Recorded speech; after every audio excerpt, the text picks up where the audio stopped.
Fuck my ass, this is the third time recording this now, and I swear to God if I'm interrupted once more, shit is going to hit the roof. But what's going on, guys? My name's Youngster JPow, and this is a singles UU match against a guy called Grey I found on the smogon Wi-Fi Battle Finder. And yes, this is a quick UU team that I made using the Pokemon Online. It's fairly standard, but with a few Pokemon dipping in that aren't so. Whilst his team looks very, very threatening with huge offensive threats in the form of the Chandelure and the Serperior, as well as huge defensive threats that are going to be hard to get around in the form of the Whimsicott, Cresselia and Sableye. So, yeah, that's enough of me talking, and let's go and get straight into the battle. So, I actually end up leading off with my Nidoqueen, who is the stealth rocker of this team. I actually am a more offensive variant, being modest 252 special attack with the sheer force ability and life orb, with earth power, ice beam and fire blast. And knowing that he leads off with a Whimsicott, he's either going to taunt me as I try to set my stealth rocks, or substitute, which tells me he's going to be a sub-seeding set with the Encore. Knowing that I don't want to be locked into Encore or taunted, I immediately go for the offensive ice beam on the first turn, knowing that he could Encore me into the stealth rocks. So knowing that the ice beam is going to KO him on the second turn, he decides to switch out into Chandelure to try and take that. I actually end up getting a critical hit here, which didn't matter in the slightest whatsoever, as I know that I can take any hit from the Chandelure, bar and maybe a choice specs overheat. As he goes for the Shadow Ball, know that I can take that fairly well with a fair bit of the bulk in my Nidoqueen, and I can easily kill it off on the second turn with the Earth Power. So it's a great start to this first competitive UU match. I'm already 5-6 up with my Killer Queen, and that's a huge threat taken down in the form of Chandelure, who can definitely wreck my team with that high special attack. So he now brings in the Serperior, and I end up leaving in my Nidoqueen in as Deathfire, which was definitely the wrong play to move, as he gets the +2 special attack boost from the Leaf Storm with that contrary ability from the Dream World release. So I get out into my Clifford the Big Red Dog to try and scare him off with the Stab Flare Blitz, as he knows that will definitely KO him. So he switches out into his defensive wall in the form of Cresselia, who's definitely going to take that quite nicely. I go for the Flare Blitz now, not wanting to over-predict, knowing that it's going to do a fair bit of damage to any Pokemon that he switches in. Not showing any Life Orb recoil or leftover recovery. I'm presuming now that he's going to think I'm Choice Banded, as I then switch up moves and reveal to him I'm actually an Expert Belt Arcanine set with Crunch, Flare Blitz, Extreme Speed and Close Combat. I'm able to Crunch now and get the 3-hit KO on him as he goes to the Toxic to try and get some residual damage off on the next Pokemon I was going to switch in, which didn't really go too well for him. Well, the Toxic is fairly decent, I suppose, but didn't really matter too much in the long run, as he switches out now, predicting to be killed off with the second Crunch. As I go for the Crunch now and end up getting a crit on the switch into the Sableye and a defense drop, which I guess you could say did matter, as the Sableyes can be huge defensive threats with the substitute Will-O-Wisp and Recover, with that Prankster ability giving a +1 priority on any non-attacking moves, which you can see now here with as he manages to recover off that damage from the Crunch, but getting the -1 defense drop on him means that I'm able to easily take him out with the Stab 252 attack Adamant Flare Blitz from this Arcanine. So again, this is looking very good on my side of the field, as I'm slowly getting taken down now by the Toxic damage as well as the Flare Blitz recoil. And it means now that he's going to be able to bring in the Serperior and get a free Leaf Storm on any one of my Pokemon. I actually bring in my Gull of Lightning now to try and take the Leaf Storm fairly well, with decent special defensive bulk, as well as quad resisting the Leaf Storm.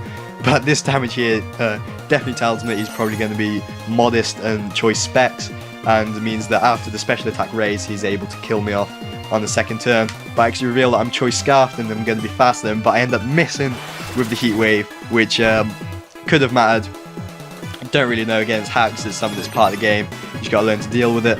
I was actually planning then to bring him down to low enough range with the heat wave if it didn't kill, where I could have extreme speed and revenge killed him off with my Arcanine.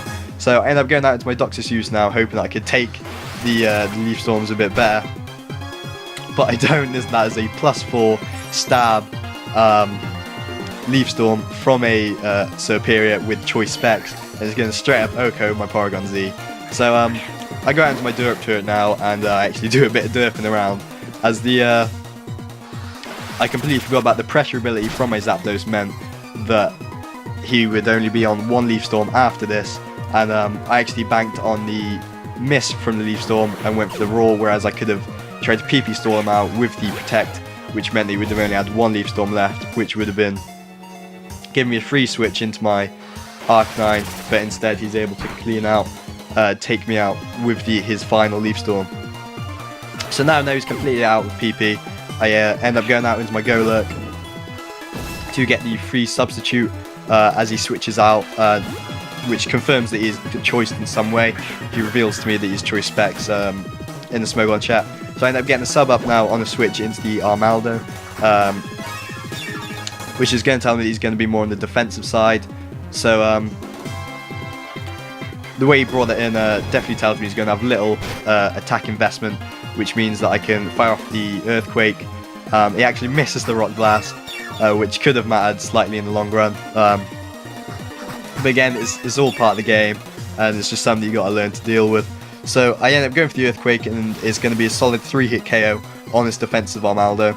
As I end up switching moves now, predicting a switch of some sort by going for the Focus Blast, revealing that I'm a sub punch set, as he goes for Rock Blast and only gets 2 hits off, which still doesn't manage to break my sub, as I'm able to bring him down to low enough health with the Focus Punch, and then kill him off the second turn with the Earthquake after bringing myself back up to full HP after setting up that sub.